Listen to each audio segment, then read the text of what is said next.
support in total everything that the lead presenter of this bill has said. And the only thing I want to further emphasize is that this bill will also cure the mischief in the Terrorist Act, because we have seen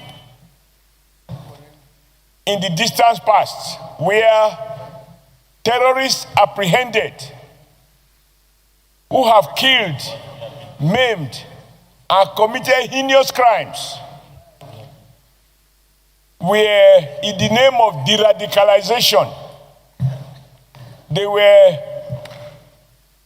arrested, quote and unquote, de-radicalized, retrained, fed with taxpayers' money, and as we know now, some of these guys went back to continue with the acts of terrorism. So my understanding of this reinforcement of the Terrorism Act by including kidnapping is that such discretion will not be available to anyone, whether in the armed forces or even in the executive. Because we can't spend so much money, expend so much energy to apprehend very dangerous people who have killed, maimed, buried children alive, and in the air where they are apprehended, somebody come from somewhere and say, look, we need to use all sorts of jargons to justify why these guys should not face the wrath of the law, which is to face trial and if convicted, sentenced to death. Until people begin to see those who have killed, even in the Bible and the Holy Quran, he who kills has no right to life. And so I believe that by re-emphasizing this law in the manner that the leader of the Senate has very ably articulated all the elements of the law, that the message should be clear. Those discretions are withdrawn. No more de-radicalization. If you are caught after committing heinous crimes, the penalty is death if convicted. Thank you, Mr. President, and I want to thank the Senate leader for, very articulate presentation of what I believe is our collective feelings with regards to this issue of kidnapping and terrorism. Thank you, Mr. President.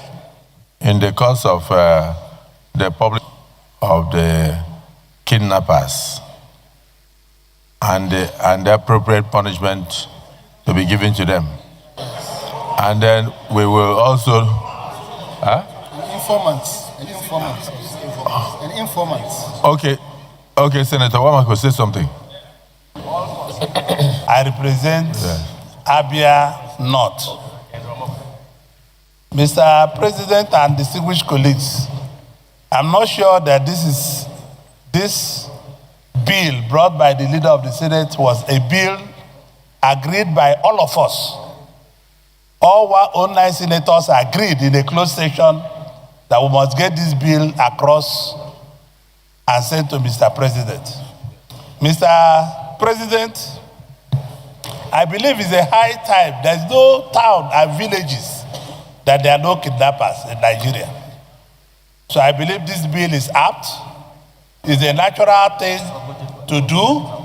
And we will go, as my colleague Wabako said, we go for the informants, sponsors, people they use their houses to do this thing, including everybody involved, whether security agents, whether it's police, whether it's army, whether it's Navy, Air Force, or lawyer, anybody will be putting in that bill. We have to reappraise this bill sent by a Senate leader and touch it up so that it will come to a real standard that will protect Nigerians. Nigerians have suffered in the hands of kidnappers. This must stop.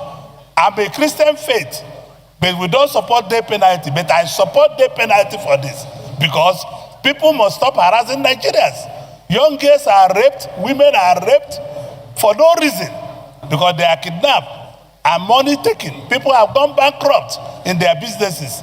Mr. President, let me raise my case and thank you for giving me this opportunity to speak. Well done.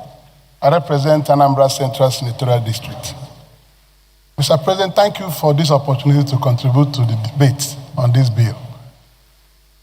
Kidnapping and the gruesome murders of victims that we have witnessed in this country will irritate every man of conscience to rise to support this bill.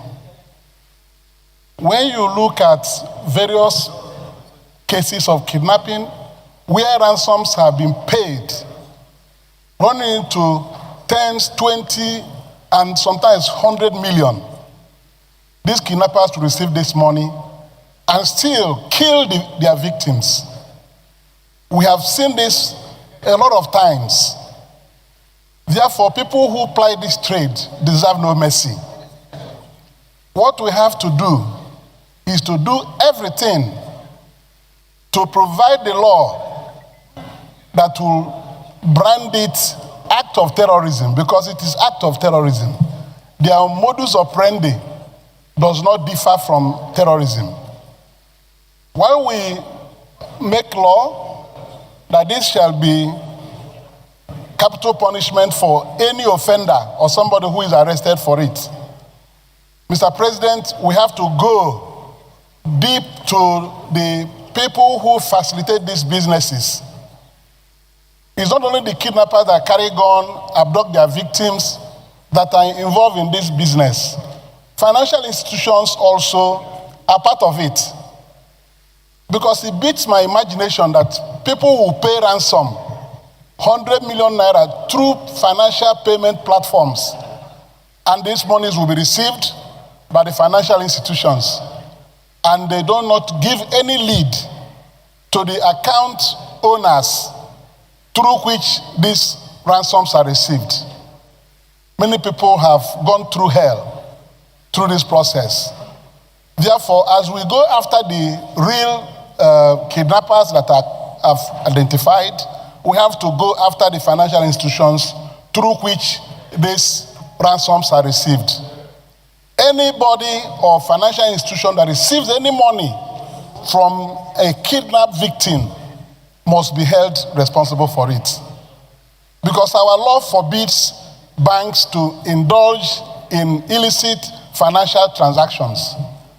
So in passing this bill, maybe during public hearing, we have to identify appropriate punishment to any financial institution that will receive monies collected by kidnappers from their victims.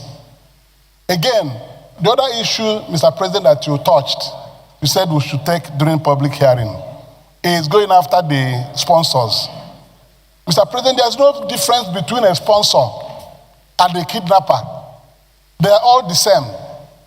So the law will take care of the sponsors and the kidnappers at the same time. Punishment will be the same, both for sponsors and the actual executors of this heinous crime against Nigerian citizens. So on this note, Mr. President, I do not need to belabor it. But what is important is also that in making this law, there must be the political will to implement the convictions handed down. Because people are convicted in this country and they are not executed for murder, for all kinds of things that take human life away. So somebody can go and kill somebody and believe that once he gets there, he can stay there for another 30 years. That is not the intent of this law. This law, when passed, shall be executed by those who are saddled with responsibilities by giving that authorization for the execution of people who are so convicted. So that the deterrence which we are pursuing through this law will become effective. Anybody who thinks that if I do this and I'm caught, I will be killed, will have to know that the price for this crime is also death. So by the time they lift their guns or whatever means to kill anybody, some people are strangled to death. Some people are strangled. So when they are got, they should know that the price is death and they cannot escape it. It's only when we begin to implement it according to the law that it will act as the deterrence for which this law is being made. I thank you, Mr. President, so that my colleagues will contribute. So because when you discuss with victims who manage to escape from captivity, you see that the people behind this business are animals. So on this note, Mr. President, I hold support. I do not want to belabor it anymore. Let it be. And any soul that sailed, it shall die. That's what the Bible says, according to Oshiomhole. Any sin, any soul that sinneth, itself shall die. So when you kill, you should die. That is the compensation for killing another person. Thank you very much, Mr. President.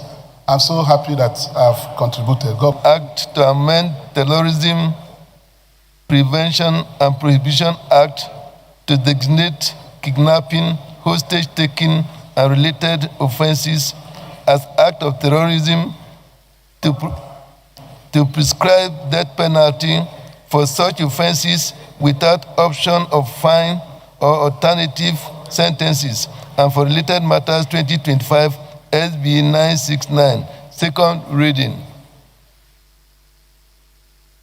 Okay.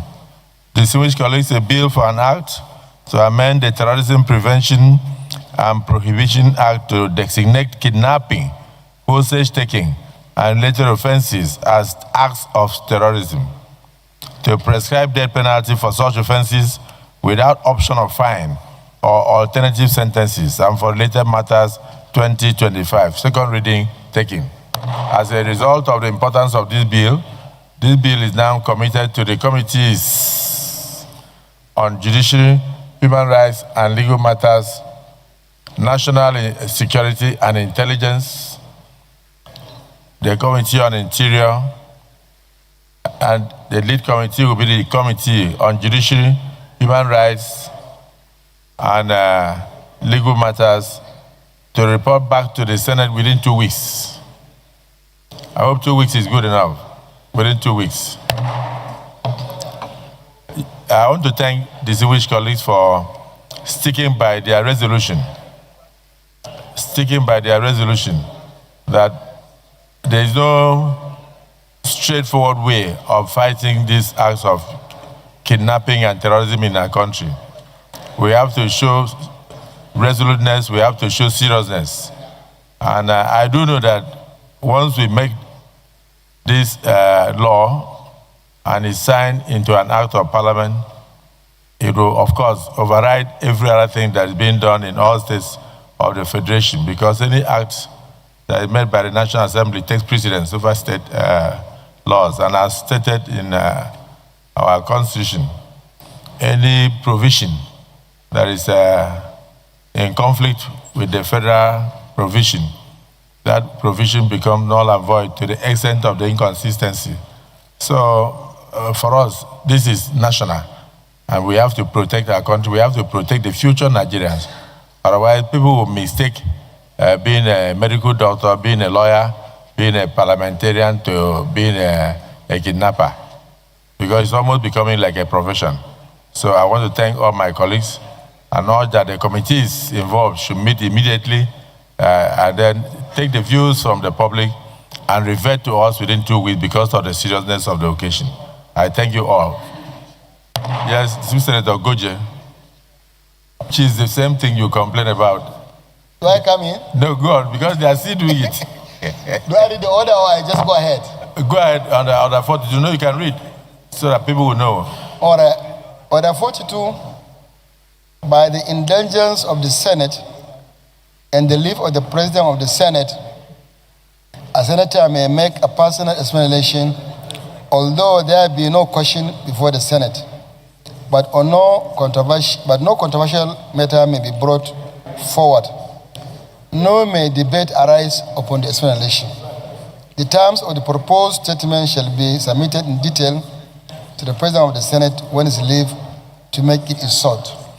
Distinguished colleagues, distinguished Senator Goje mentioned an issue to me and gave me the details of what he wanted to say on the floor. So is it the view of the Senate that he be given the chance to say something without bringing any controversial issue? Those in support say aye. Those against say nay. The ayes have it. You may proceed. So, Mr. President, and the way the section of the social media misinterpreted what happened yesterday. My intention of calling that order was not to go against the Senate President personally or to fight him in a manner that was reported yesterday. The idea is to contribute my quota as an experienced parliamentarian to ensure that the Senate follows the rules. But there's nothing personal against the Senate President or against any senator. And I want the social media, please, to take note. Because the way it was portrayed yesterday was that some people say, Goje challenge Senate President. Or there was a drama. There was no drama. There was nothing like that. I only raised a normal point of order, 55, based on our rules. And the Senate President gave me a chance based on our rules. And everything was sorted out. There was no controversy and there was no fight. Please, social media and other members of the press, I want to kindly call upon you to report what really transpires in this Senate correctly, so that Nigerians will know actually what happens, not somebody's views. Please, and please, and please. That's all. That's my suggestion, Mr. President. We didn't fight yesterday. It was not a fight. Well, point of order is hereby sustained. But I can tell you what will happen. Social media will say, Goje re-emphasizes.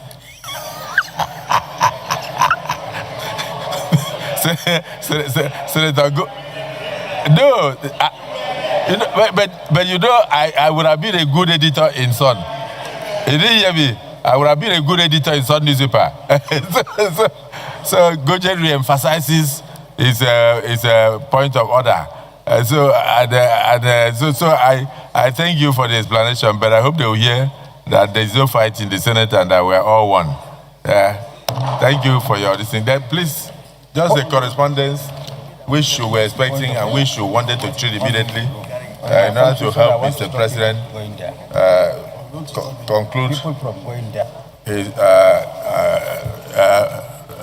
refix his cabinet and continue with the fight against terrorism and kidnapping. So this is the correspondence we are about to treat.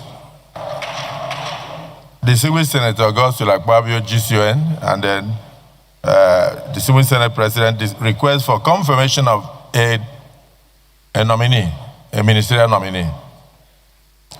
In compliance with the provisions of Section 147(2) of the Constitution of the Federal Republic of Nigeria 1999 as amended, I am pleased to forward for confirmation by the Senate the nomination of Christopher Kwabin Musa as Minister of the Federal Republic of Nigeria. It's actually General Christopher Musa. Maybe now that he's going to wear khaki, they just put Christopher, they didn't put General. While I hope that this request will receive the usual expeditious consideration of the Senate, please accept, distinguished Senate President, distinguished senators, the assurances of my highest regards. Yours sincerely, Bola Ahmed Tinubu, President, Commander-in-Chief, Armed Forces of the Federal Republic of Nigeria. This is immediately stood down for consideration by Committee of the Whole. Yes, Leader of the Senate. Mr. President. President is sustained. So please help the Chief Whip to help us. And like the Deputy Senate President said, if we were observing Order 9, 10, there would have been no need for the Chief Whip to come under Order 24. He's decided to invoke his powers to let you know that the fact that you are doing these things without getting permission from him is not correct. So both of them are right. So we must ensure decorum. Leader of the Senate.